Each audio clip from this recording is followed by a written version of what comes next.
মামলা ভীতি আমার নেই, এক। দ্বিতীয়ত, দুদকের নাট বল্টু ইট কাট সব সম্পর্কে আমার একটা পরিষ্কার ধারণা আছে। নাজমুল হাসান কলিমুল্লাহ কেমন লাগছে মামলার আসামি হয়ে?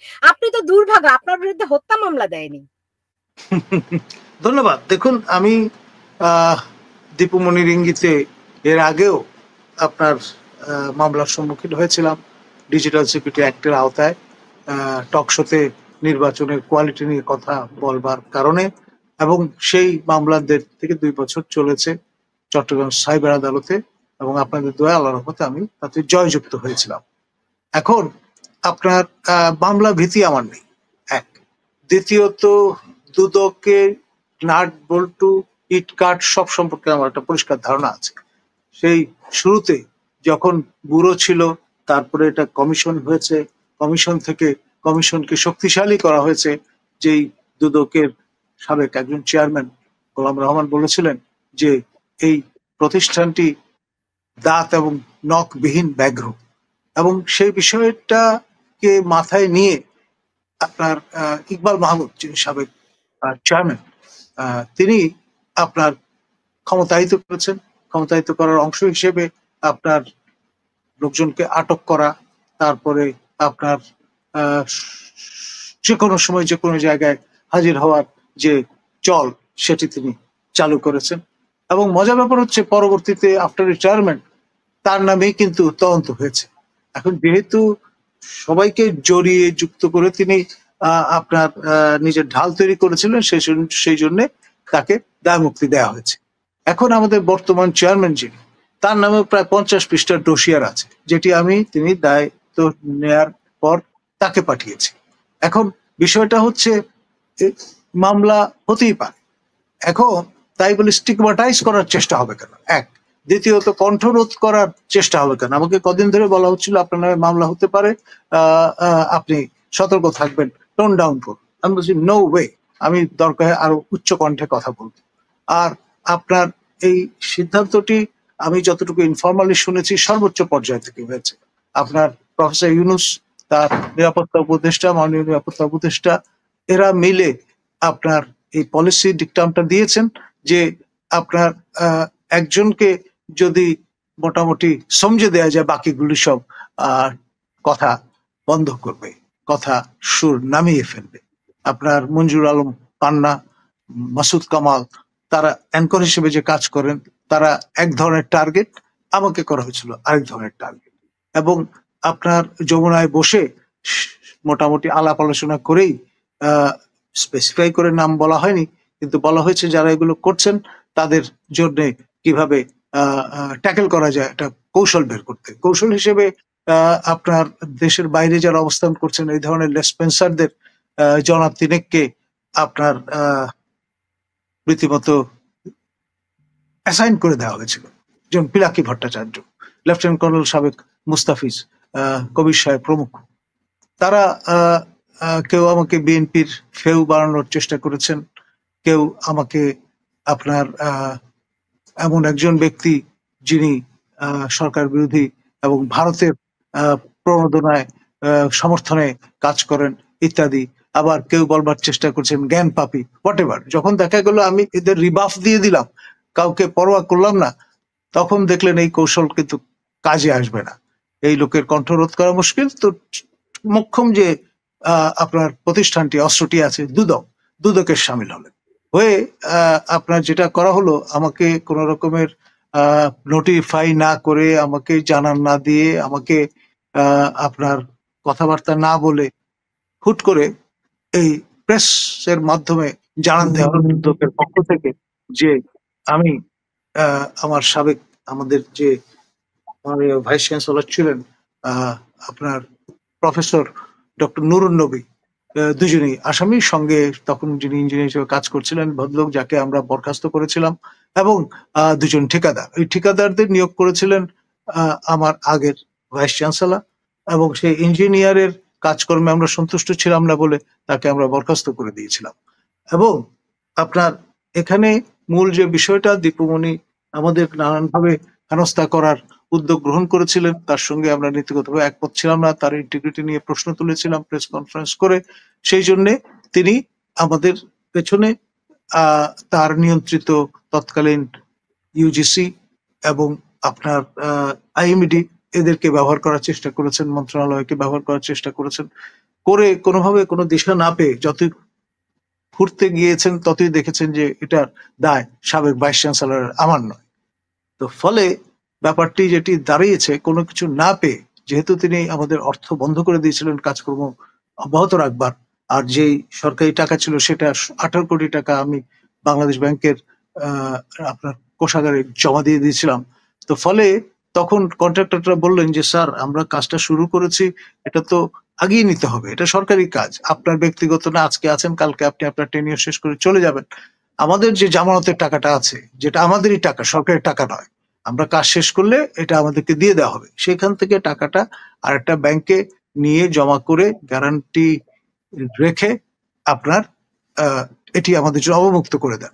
প্রতিষ্ঠানের স্বার্থে সবার কথা বিবেচনা করে এই ঝুঁকিটা আমি নিয়েছি, আমার ব্যক্তিগত কারণে নয়, প্রতিষ্ঠানের প্রতি ভালোবাসা থেকে। উত্তরের বাতিঘর এটি পরবর্তীতে যে কতটা গুরুত্বপূর্ণ বিশ্ববিদ্যালয়, সেটি তো আমার প্রিয় ছাত্র আবু সাইদের এই আত্মহত্যের মধ্য দিয়ে আরো ব্যাপক পরিচিতি পেয়েছে।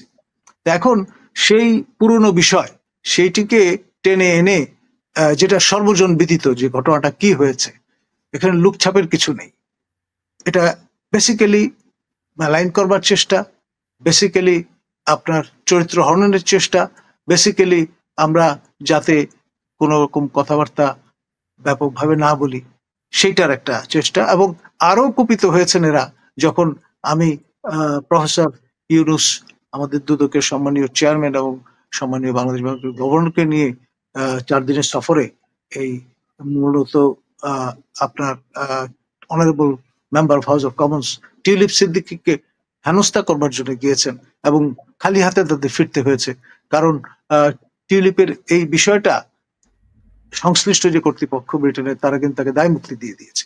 তৎসত্ত্বেও এই যে একটা ভ্যাঞ্জেন্স থেকে এই উদ্যোগ গ্রহণ করা, সেটার আমি সমালোচনা করেছিলাম আপনাদের বিভিন্ন চ্যানেলে, এবং সেটি ডেফিনেটলি তাদের মনোভূত হয়নি, এবং that was the last pin in the coffin. তখন তারা সিদ্ধান্ত নিয়েছে যে না, কলিমুল্লাহকে হেনস্থা করার কোনোই মোচড় দেওয়ার আর কি করা যেতে পারে। এখন আমার যেটা প্রশ্ন আছে স্যার, আপনি তো সবাই বলে আপনি উত্তরপাড়ার লোক, রাইট? আপনি সেনাবাহিনীর লোক, তারপরে তারা আমি আপনাকে কমিশন মামলা অফিসার, দেওয়ার এত আমি কমিশন অফিসার।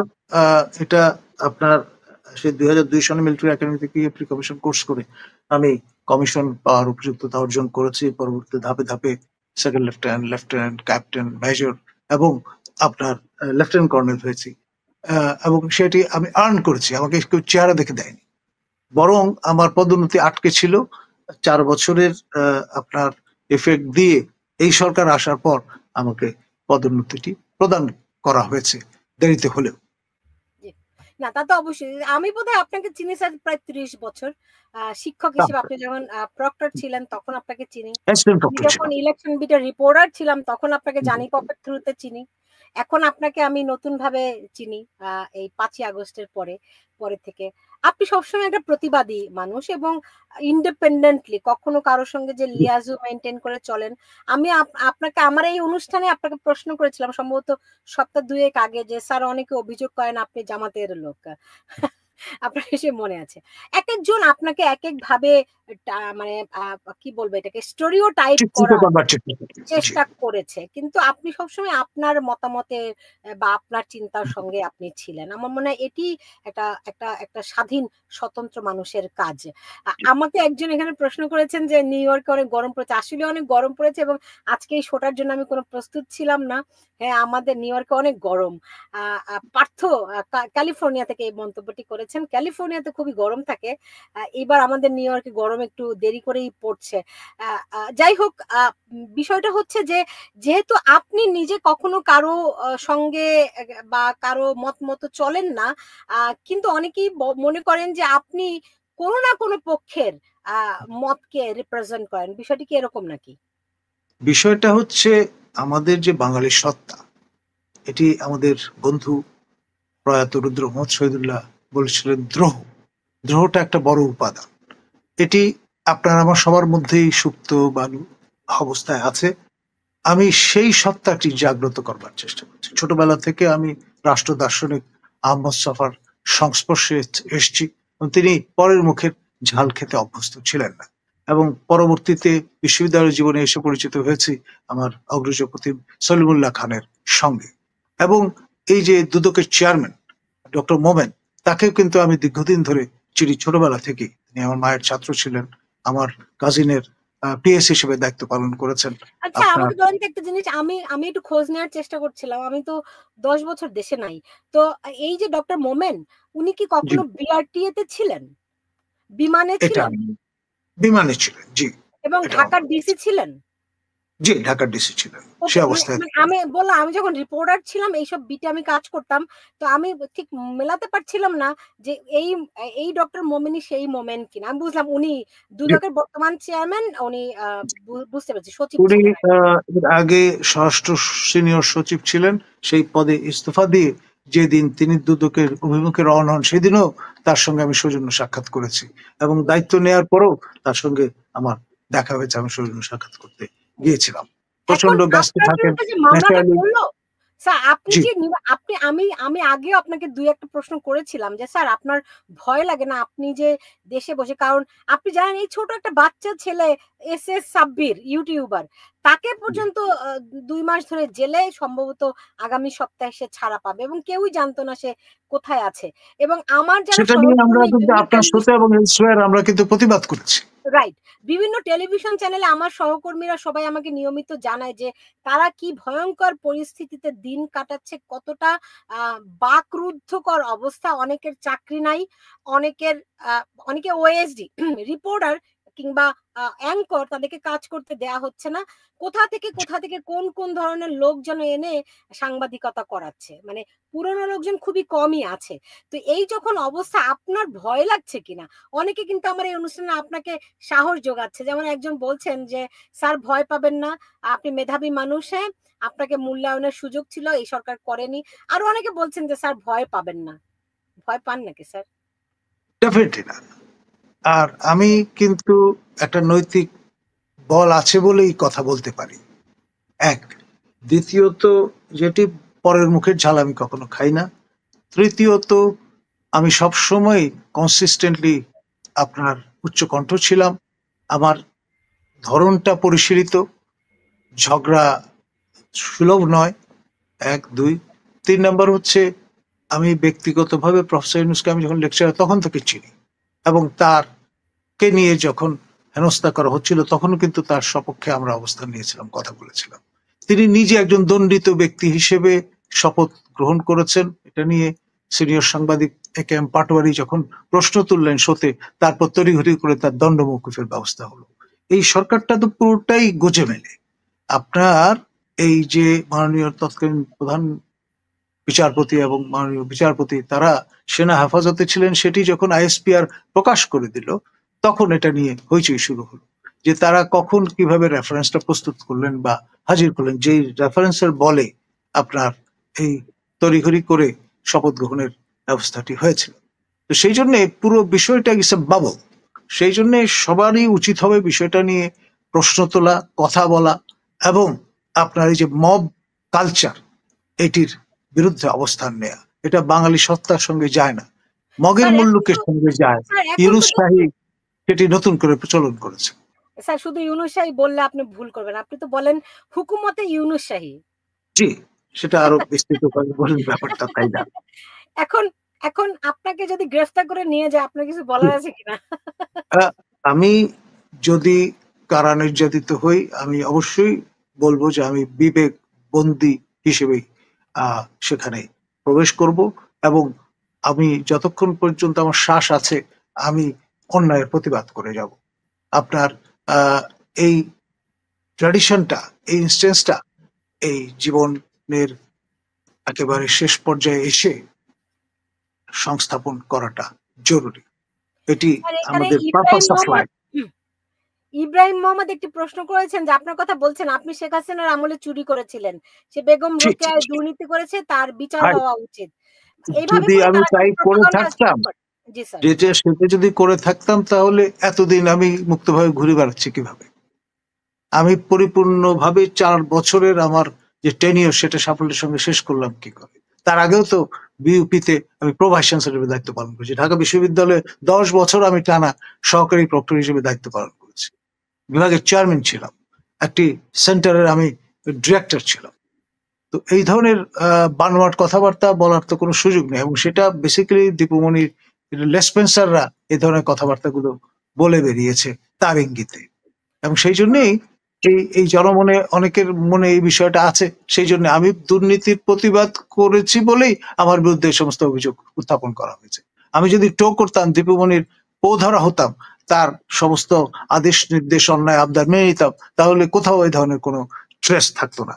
যারাই প্রতিবাদী হয়েছে তাদের নিয়েই আলোচনা সমালোচনা হচ্ছে, আমাদের কালচারটাই এরকম হয়ে গেছে। কিন্তু তাই বলে যা সত্য, যা শাশ্বত, যা চিরন্তন, যা সুন্দর, তার পক্ষে আমরা সবসময় অবস্থান নেব, কমফর্ট নেই। আমি তো এখানে ভোট করতে আসিনি যে জনপ্রিয়তার একটা বিষয় আছে। শুধু তাই না, আপনার তো প্রাপ্তিরও কিছু নাই, আপনি জীবনে অনেক কিছু পেয়েছেন। আমি আমার প্রফেশনের সর্বোচ্চ যে অ্যাটেইনমেন্ট, ভাইস চ্যান্সেলর হওয়া, প্রো ভাইস চ্যান্সেলর হওয়া, চেয়ারম্যান হওয়া, এই ডিরেক্টর হওয়া, এগুলো তো আমি ইতিমধ্যে শেষ করে ফেলেছি। আমি একদম শেষ পর্যায়ে আছি আমার ক্যারিয়ারে।